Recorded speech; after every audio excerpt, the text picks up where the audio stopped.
The date is August 12, 1996. The survivor is Lillian Steinig, maiden name Edelstein. The interviewer is Myrna Amsel. The interview is taking place in Philadelphia, Pennsylvania, in the United States of America. The language of the interview is English. Chance to put that on when... Right. Okay? Okay. My name is Myrna Amsel, Myrna Amsel. Today's date is August the 12th, 1996. I am conducting an interview with Lillian Steinig. The interview is taking place in Philadelphia, Pennsylvania, in the United States of America.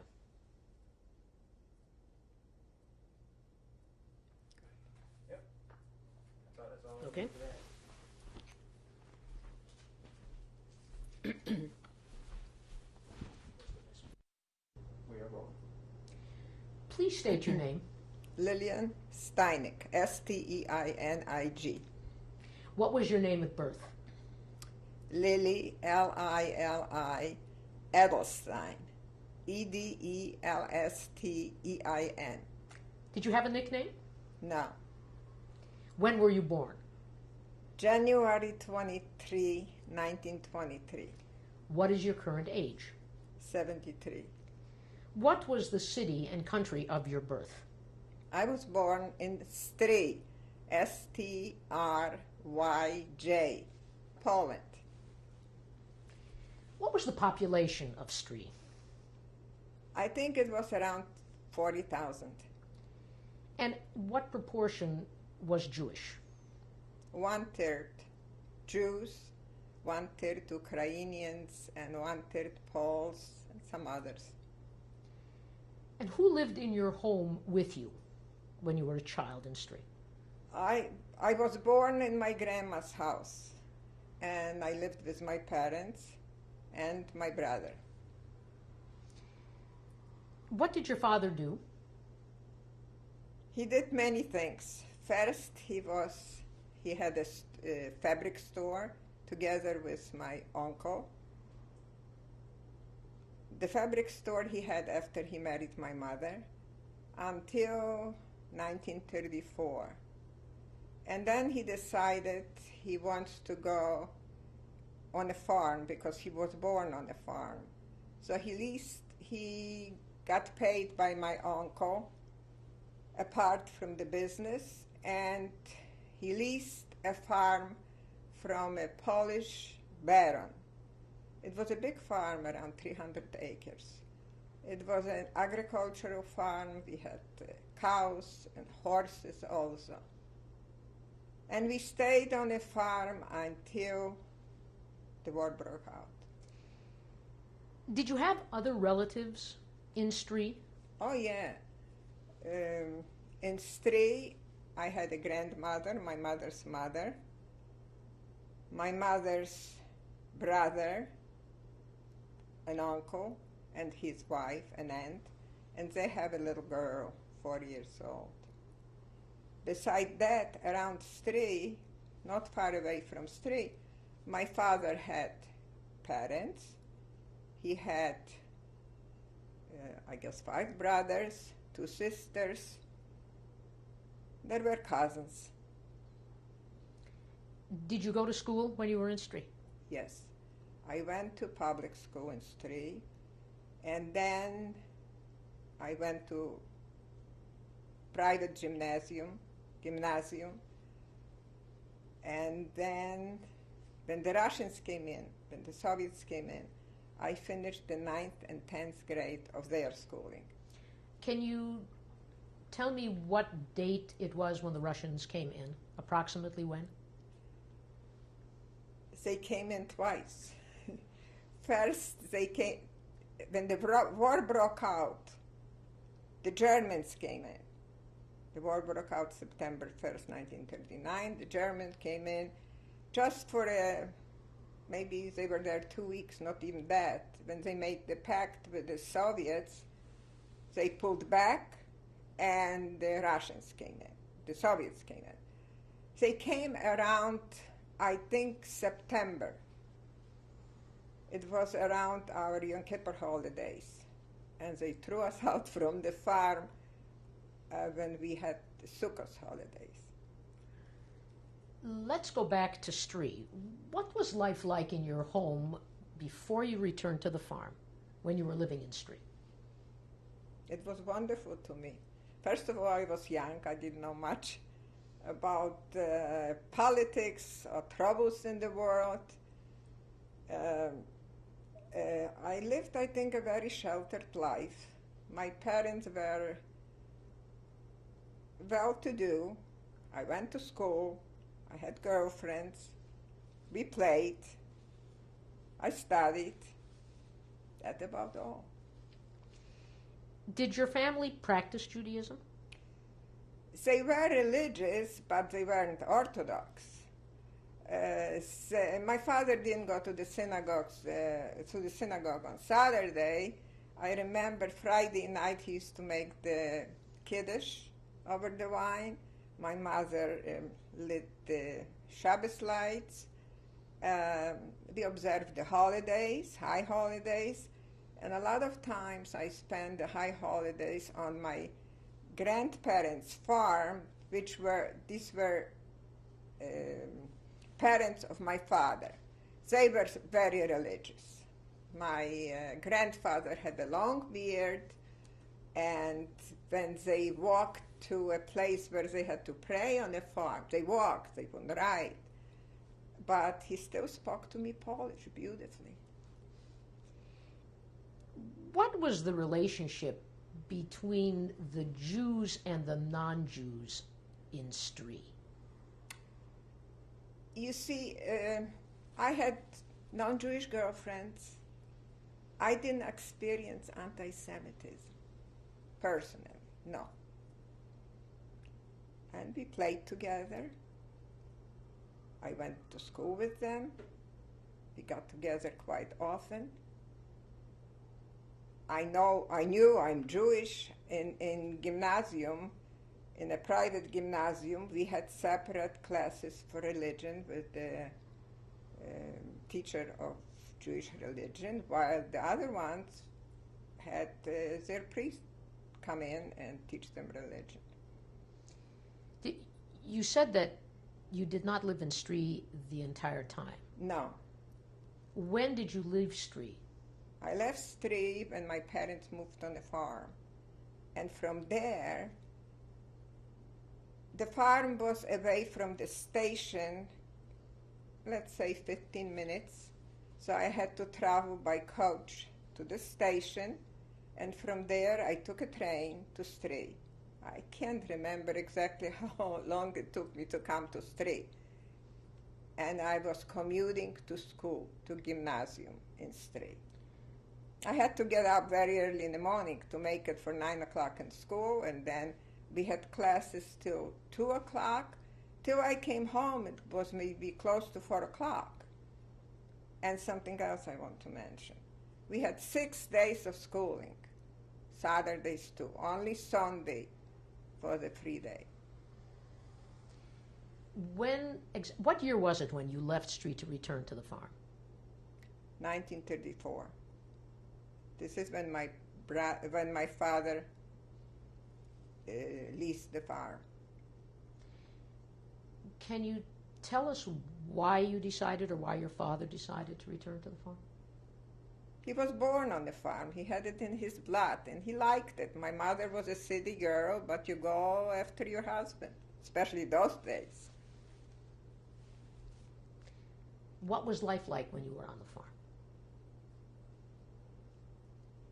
Actually, I didn't have enough time to stay on the farm, because in the morning, early in the morning, I had to get up and go to school, and then I came back around 4 o'clock, had to do my lessons, and on a Sunday I was free. It was nice. It was nice. My brother was there, we played, we went. I used to love to drink the fresh milk from the cow, it wasn't pasteurized, it was warm, delicious. Did you do any chores? Chores? No. Not at all. We had help at home, and we had help on the farm, and when the time for the harvest came, I remember we used to have workers coming for the harvest time and living like for 2 months and helping out with the harvest. You mentioned that you left the farm. Did you return to Stree? We left the farm after the Soviets came in the first time and nationalized the farm, which means they came in and they took over. They told my father, nothing belongs to you.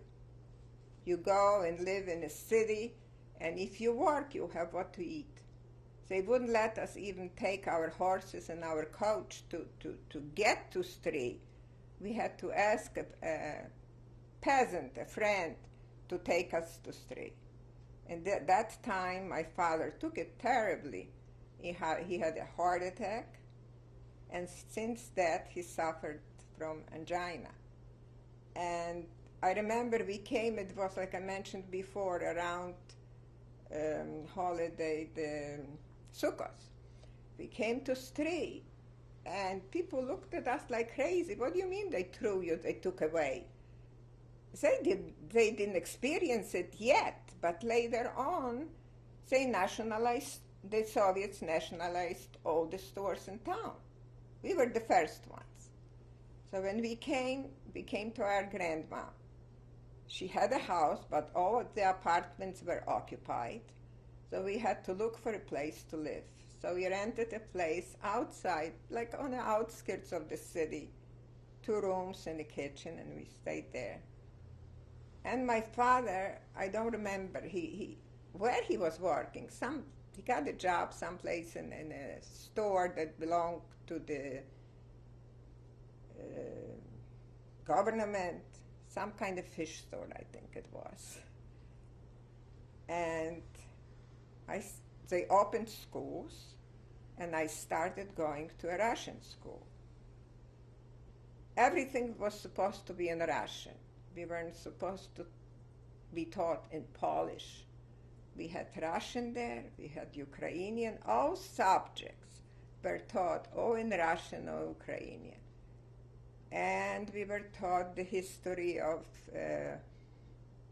communism, and I hated it.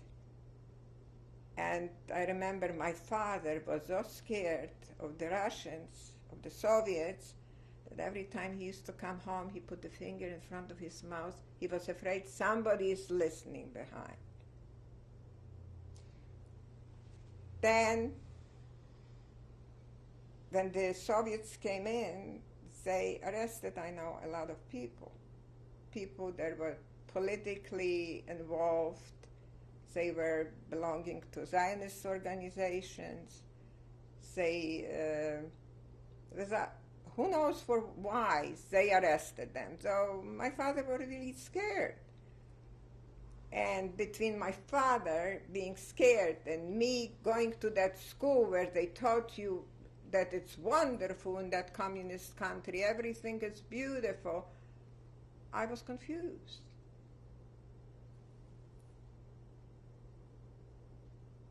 We stayed under the Soviets until June 1941. This was when Germany attacked the Soviets.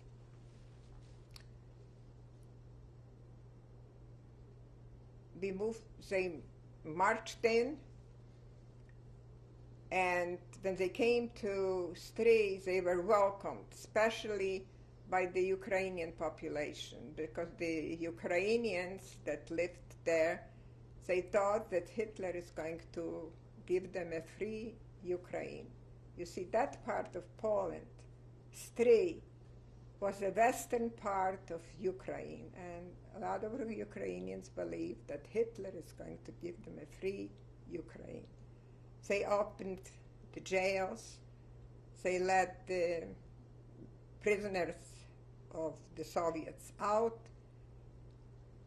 A lot of Ukrainian nationalists were imprisoned too, and the whole hatred turned against Jews.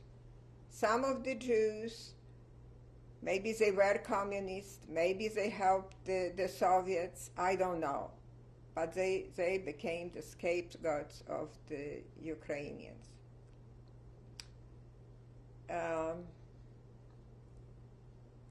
We still stayed in that apartment for a while, but later on, the Germans told us we have to leave the place where we are living and we have to go to a specially Jewish section.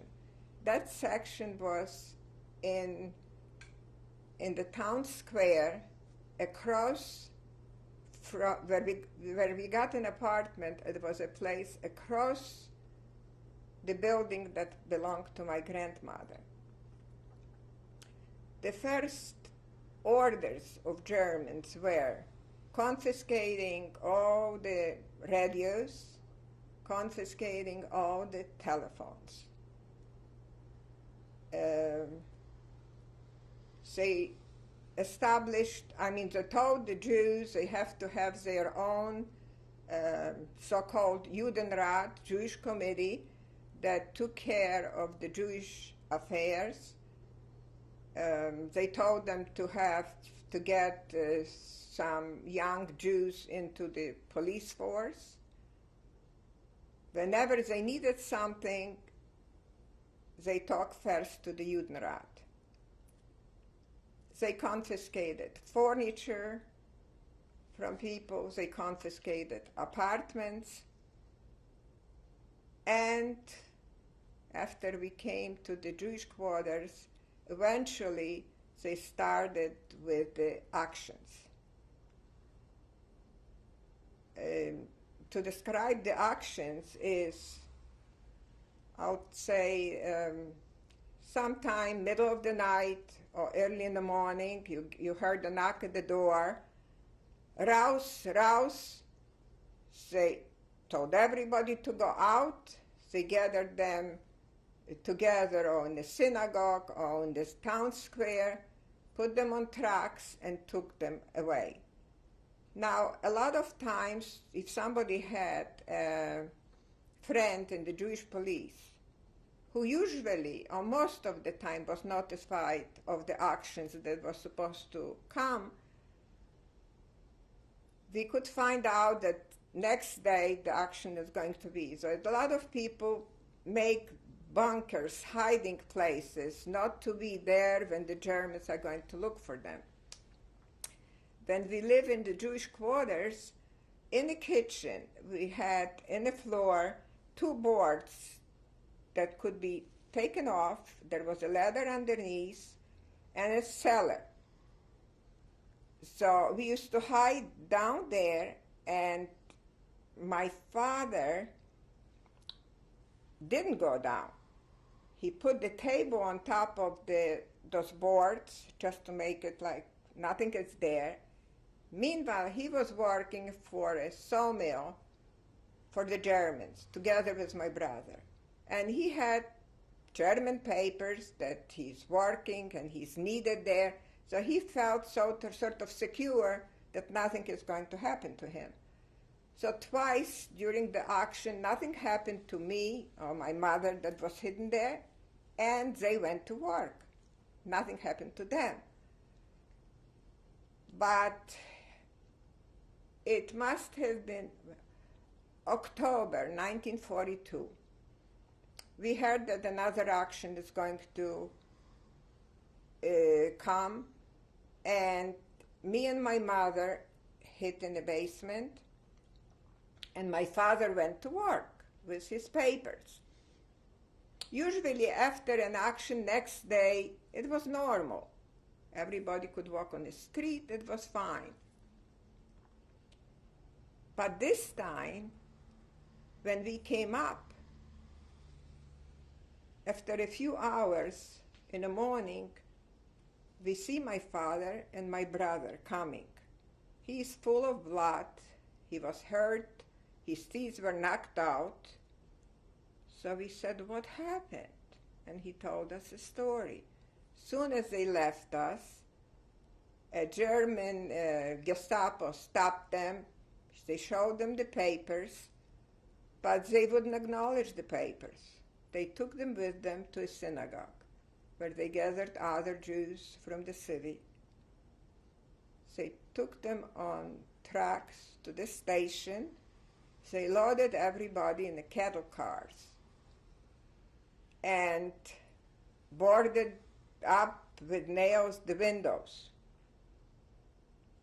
First thing that my father did, he told us, he tried to reach the window. Somehow, I don't know how, when the train started moving, he or somebody else helped him pull the board out. He threw my brother out through the window, and he jumped himself. And he got hurt, but he came home. When he came home, he needed attendance of a doctor.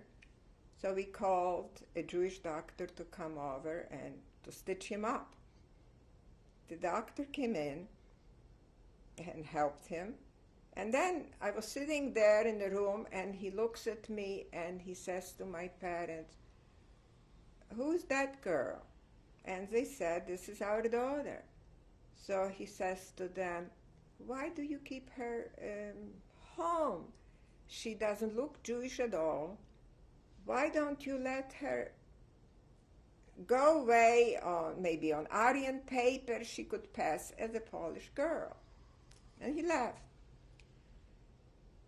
Somehow this thought was going through my mind, how do I get out of here?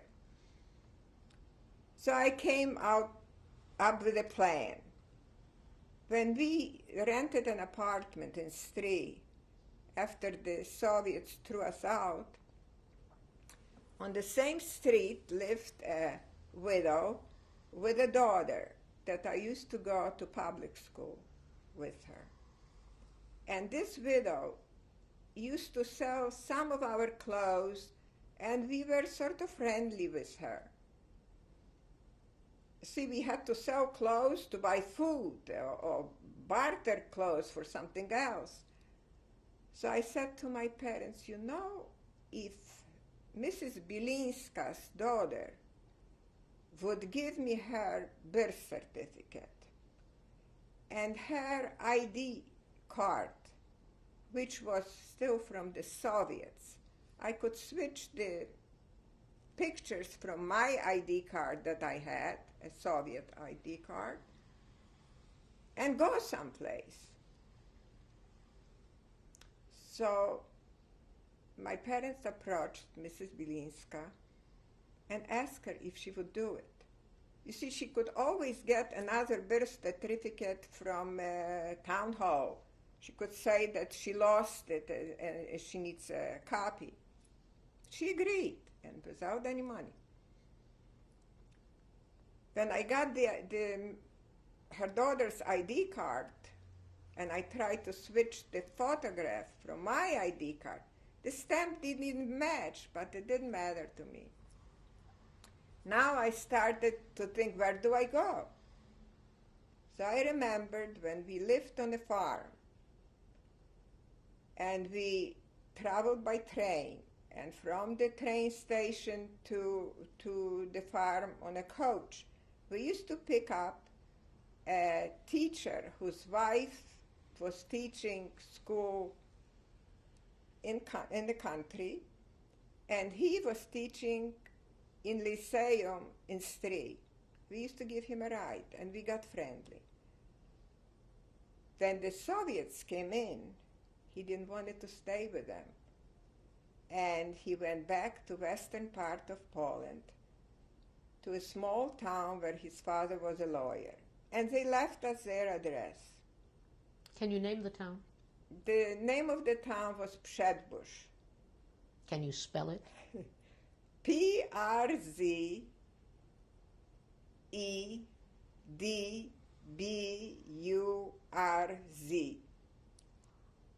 The town didn't even have a train station. Where the train station was, the name of the town was Końskie. I figured out if I write to them, if I can come, it will be too complicated. So I said to my parents, I'll just take my chance and I'll go there. How old were you? This was in 1942. I think I was by 1943, 18. But my parents wouldn't let me go by myself. So we asked Mrs. Bilinska if she would travel with me. She agreed.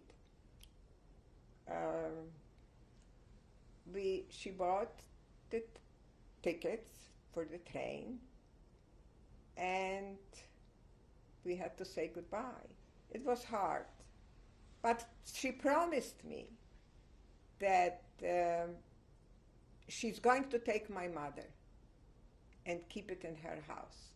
Meanwhile, my father and my brother were still working in the sawmill, Harris Barakenwerke.